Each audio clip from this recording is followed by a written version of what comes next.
Hello dear students, how are you? I hope you all are very well. By the grace of Allah, I am also fine.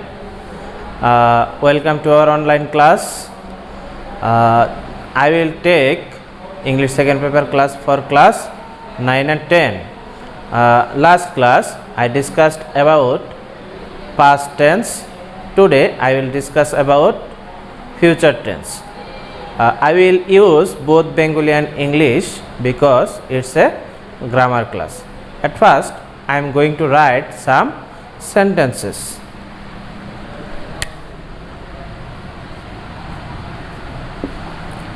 I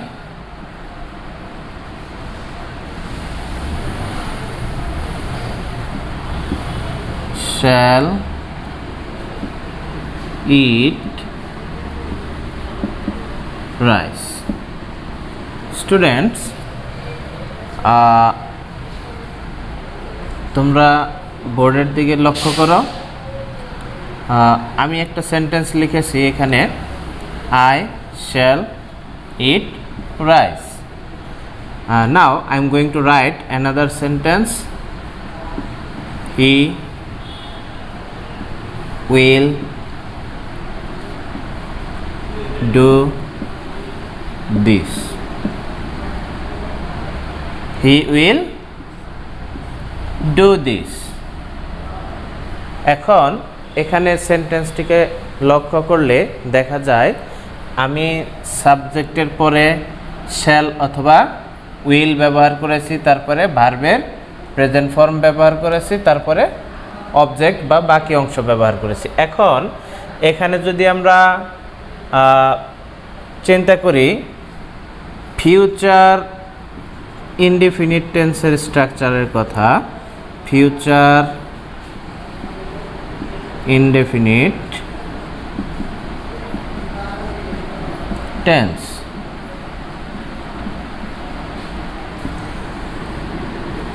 প্রথমে আমাদের future ইনডেফিনিটের structure হচ্ছে প্রথমে subject, তারপর shall or will, তারপরে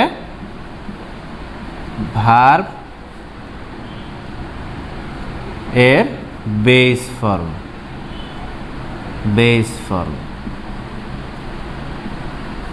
তারপরে হচ্ছে object অথবা বাকি অংশ। এখন আমরা যদি বোর্ডের দিকে লক্ষ্য করি তাহলে এখানে সাবজেক্ট আই আছে, তারপর শ্যাল ইট হচ্ছে ভার্বের প্রেজেন্ট ফর্ম, অর্থাৎ ইট হচ্ছে বেস ফর্ম। আমরা প্রত্যেকটা ইংলিশ ওয়ার্ড যেগুলো ভার্ব সেগুলোর মধ্যে তিনটা করে ফর্ম পাই। একটি হচ্ছে প্রেজেন্ট ফর্ম, আরেকটি হচ্ছে পাস্ট ফর্ম, আরেকটি পাস্ট পার্টিসিপল ফর্ম। সো এখন বেস ফর্ম মানে এখানে প্রেজেন্ট ফর্ম হবে। আর প্রেজেন্ট ফর্মের ক্ষেত্রে বেস ফর্ম যেমন আমরা বি ভার্ব পাই, বির মধ্যে am, is, are, was, were, been আছে। এখন এইখানে বেস ফর্ম মূলত হচ্ছে বি। ইটের ক্ষেত্রে ওইরকম কোনো সমস্যা নেই বলে ইটটা এখানে বেস ফর্ম। এবার আমরা যদি পরের সেন্টেন্সটাকে লক্ষ্য করি তাহলে দেখা যাবে যে হি উইল ডু দিস। এখন ডো, এখানে এই ডোটা হচ্ছে বেস ফর্ম। এখন সাবজেক্টের পরে আমরা শ্যাল অথবা উইল ব্যবহার করেছি, তারপরে ভার্বের প্রেজেন্ট ফর্ম অর্থাৎ ভার্বের বেস ফর্ম এখানে ব্যবহার করেছি, তারপরে অবজেক্ট ব্যবহার করেছি। তার মানে উপরে যে সেন্টেন্স দুটি লিখেছি সেই দুটো হচ্ছে ফিউচার ইনডিফিনিট টেন্স। উপরের সেন্টেন্স দুটি হচ্ছে ফিউচার ইনডিফিনিট টেন্স। এবার আমি আরও সেন্টেন্স লিখতে যাচ্ছি।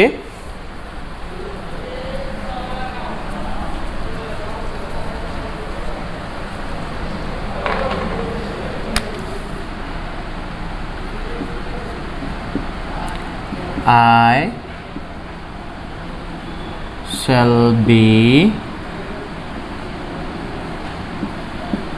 going to school. here he will be playing football.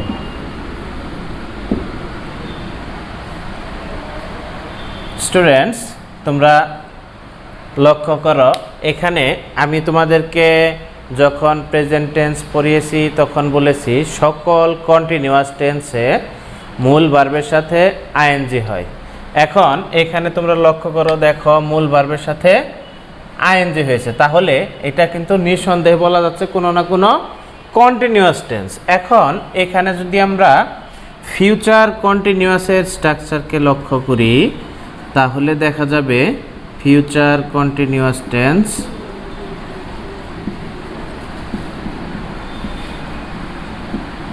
দেখো প্রথমে হচ্ছে সাবজেক্ট, তারপরে শ্যাল অথবা উইল, তারপরে একটা বি, তারপরে ভার্ব, তারপরে আইএনজি, তারপরে হচ্ছে অবজেক্ট অথবা বাকি অংশ। এখন এখানে যদি আমরা লক্ষ্য করি আই সাবজেক্ট, শ্যাল অথবা উইল, তারপরে বি, গোর সাথে আইএনজি হয়েছে, তারপরে বাকি অংশ হয়েছে he will be playing football, এখানে প্লের সাথে আইএনজি যুক্ত হয়েছে। এখন এই স্ট্রাকচারের ক্ষেত্রে যদি আমরা চিন্তা করি তাহলে উপরের সেন্টেন্সগুলো আমাদের ফিউচার কন্টিনিউয়াস টেন্সের মধ্যে পড়ে। এখন আমরা একটু আরেকটা কথা বলে নেই, শ্যাল অথবা উইলের ব্যবহার নিয়ে অনেকেরই অনেক প্রশ্ন থাকে যে আমরা কোথায় শ্যাল ব্যবহার করব, কোথায় উইল ব্যবহার করব।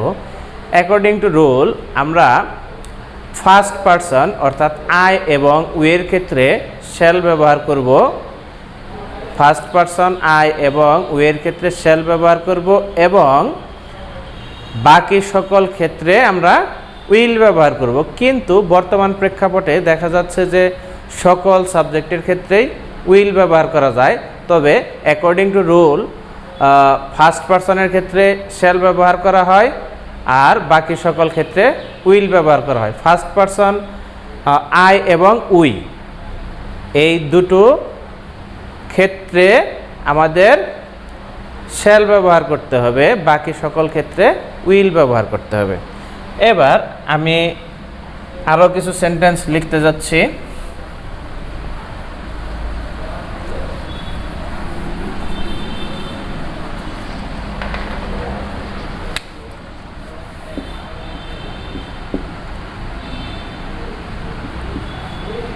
I shall have done this. I shall have done this. They will have made a fence. They will have made a fence. এখন এখানে সাবজেক্টের পর শ্যাল অথবা উইল বসছে, তারপরে হ্যাভ বসছে। এখানে আমরা যদি ডু ভার্বের কথা চিন্তা করি, ডু, ডিড, ডান, তিনটা ফর্মের ক্ষেত্রে এখানে লক্ষ্য করা যাচ্ছে এই ডানটা ভার্বের 3 নম্বর স্টেজ অর্থাৎ ভার্ব 3 ব্যবহার হয়েছে। তাহলে আমরা সাধারণত জানি যে তিনটা টেন্সের ক্ষেত্রে ভার্বের পাস্ট পার্টিসিপল ফর্ম হয়, যেমন present perfect tense, past perfect tense এবং ফিউচার পারফেক্ট টেন্স। এখন এখানে যেহেতু আমরা ফিউচার টেন্স পড়তে যাচ্ছি, সেই ক্ষেত্রে আমরা এখানে অবশ্যই চিন্তা করতে পারি এটা ফিউচার পারফেক্ট টেন্স হবে। এখন দেখি ফিউচার পারফেক্টের গঠন কি বলে আমাদের। ফিউচার পারফেক্ট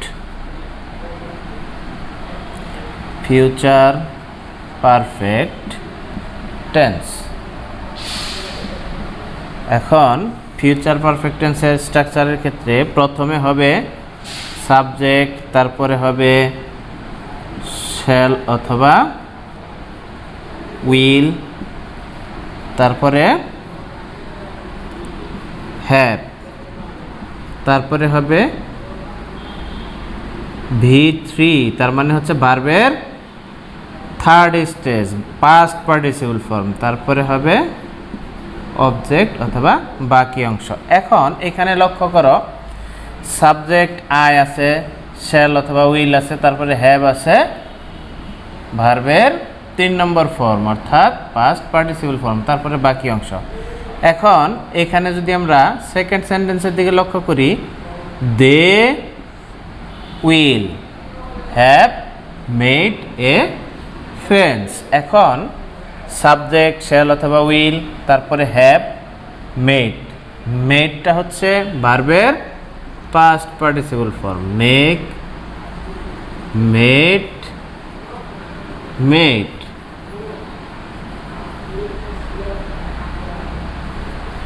এখন তোমাদের একটা কথা বলি আমি, তোমরা চিন্তা করবে যে এই মেডটা এখানে পাস্ট ফর্মও আছে, পাস্ট পার্টিসিপল ফর্মও আছে। এখন তোমরা কিভাবে বুঝবে যে এটা পাস্ট পার্টিসিপল ফর্মে আছে? তার পূর্বে নিশ্চয় একটা হ্যাভ থাকবে বা হ্যাজ থাকবে, তাহলে এইখানে হ্যাভ মেড করা হয়েছে, ভার্বের পাস্ট পার্টিসিপল ফর্ম করা হয়েছে। এখন আমরা জানি যে পারফেক্ট টেন্সের ক্ষেত্রেই সকল পারফেক্টে মূল ভার্বের পাস্ট পার্টিসিপল হয়। আর আরেকটা কথা মনে রাখবে যে সাবজেক্টের পরে সাধারণত কখনোই সরাসরি ভার্বের পাস্ট পার্টিসিপল ফর্ম বসে না। সাবজেক্টের পরে কখনোই সরাসরি কোনো ভার্বের পাস্ট পার্টিসিপল ফর্ম সাধারণত বসে না। তো সেই ক্ষেত্রে কোনো না কোনো হেল্পিং ভার্ব থাকবে তার পূর্বে, সেই হেল্পিং ভার্বের পরে মূল ভার্বের পাস্ট পার্টিসিপল ফর্ম হবে। এবার আমরা আরও কিছু সেন্টেন্স দেখতে যাচ্ছি।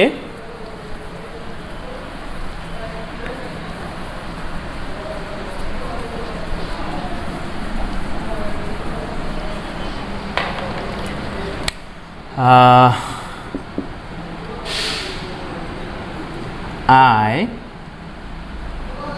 shall have been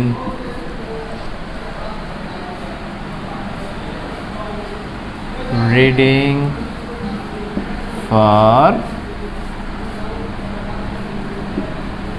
2 hours.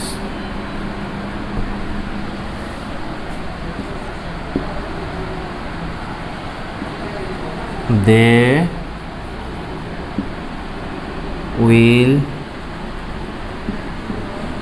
have been playing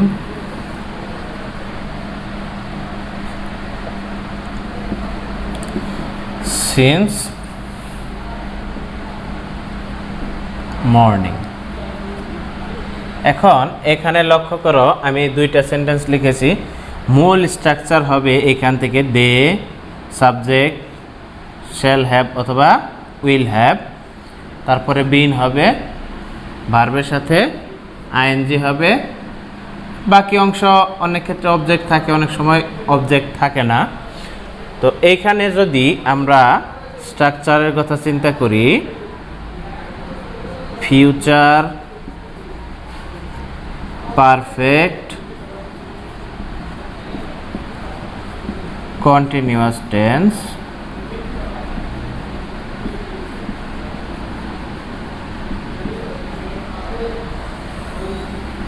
future perfect কন্টিনিউয়াসে সাবজেক্ট, তারপরে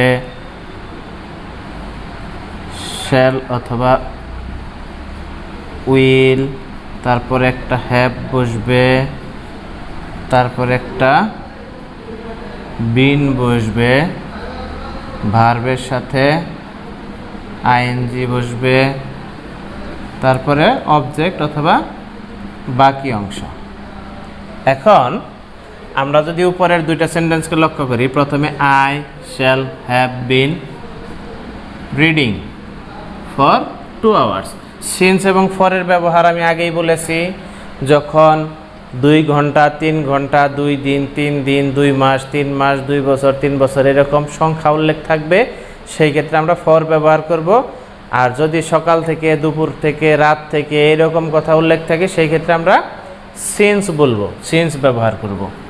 তো এখন আমাদের মূল স্ট্রাকচার যদি আমরা ফিউচার পারফেক্ট কন্টিনিউয়াস টেন্স হিসেবে চিন্তা করি, দেখো প্রথমে সাবজেক্ট, তারপরে শ্যাল হ্যাভ অথবা উইল হ্যাভ, তারপরে একটা বিন বসবে, তারপরে ভার্বের সাথে আইএনজি। তাহলে উপরের দুইটি সেন্টেন্সে আমাদের ফিউচার পারফেক্ট কন্টিনিউয়াস টেন্স এর স্ট্রাকচার অনুযায়ী ঠিক আছে, অর্থাৎ এগুলো হচ্ছে ফিউচার পারফেক্ট কন্টিনিউয়াস টেন্স। এখন আমরা আবার সকল ফিউচার টেন্স সম্পর্কে একটু জেনে নেই স্ট্রাকচারগুলো। যেমন আমরা যদি ফিউচার ইনডিফিনিট টেন্সের কথা বলি, সাবজেক্টের পর শ্যাল অথবা উইল থাকবে এবং ভার্বের বেস ফর্ম অথবা প্রেজেন্ট ফর্ম বসবে, তারপরে বাকি অংশ অথবা অবজেক্ট বসবে। এটা হচ্ছে আমাদের ফিউচার ইনডিফিনিট। ফিউচার কন্টিনিউয়াসের কথা যদি আমরা চিন্তা করি, তাহলে ফিউচার কন্টিনিউয়াসের ক্ষেত্রে সাবজেক্টের পরে শ্যাল উইল, তারপরে একটা বি বসবে, তারপরে ভার্বের সাথে আইএনজি বসবে, তারপরে বাকি অংশ বসবে। আর আমরা যদি ফিউচার পারফেক্ট টেন্সের কথা যদি চিন্তা করি, সাবজেক্টের পর শ্যাল উইল এবং তারপরে বসবে হ্যাভ, ভার্বের পাস্ট পার্টিসিপল ফর্ম অর্থাৎ ভার্বের থার্ড স্টেজ 3 নম্বর রূপ, তারপর আমাদের বাকি অংশ বসবে। এখন আমরা যদি ফিউচার পারফেক্ট কন্টিনিউয়াস টেন্সের কথা চিন্তা করি, সাবজেক্টের পরে shall have will have been বসবে, তারপরে ভার্বের সাথে আইএনজি বসবে, তারপরে অবজেক্ট অথবা বাকি অংশ বসবে। আজকের মতো আমাদের ক্লাস এখানেই শেষ করতে যাচ্ছি। এই করোনা মহামারীর এই উপদ্রব থেকে নিজেকে রক্ষা করতে হলে ঘরে থাকতে হবে, নিরাপদে থাকতে হবে, স্যানিটাইজার ইউজ করতে হবে, মাস্ক পরতে হবে, সকল নিরাপত্তা অবলম্বন করতে হবে। নিরাপত্তা অবলম্বন করে ঘরে থাকতে হবে। আর ঘরে থেকে তোমরা সকলে আমাদের ক্লাস দেখবে। যদি ক্লাসে কোনো কিছু বুঝতে না পারো, সেই ক্ষেত্রে তোমরা আমাদেরকে কমেন্টে জানাবে এবং আমাদের ফোন নম্বর তোমাদের কাছে অবশ্যই আছে, তোমরা সেই ফোনেও যোগাযোগ করে আমাদের কাছ থেকে এই সমস্যাগুলো সমাধান করে নিতে পারবে। Today I will going to finish my class. I hope you will be safe in your home. Today it's our ending part. So goodbye, সবাই ভালো থাকো, আল্লাহ হাফেজ।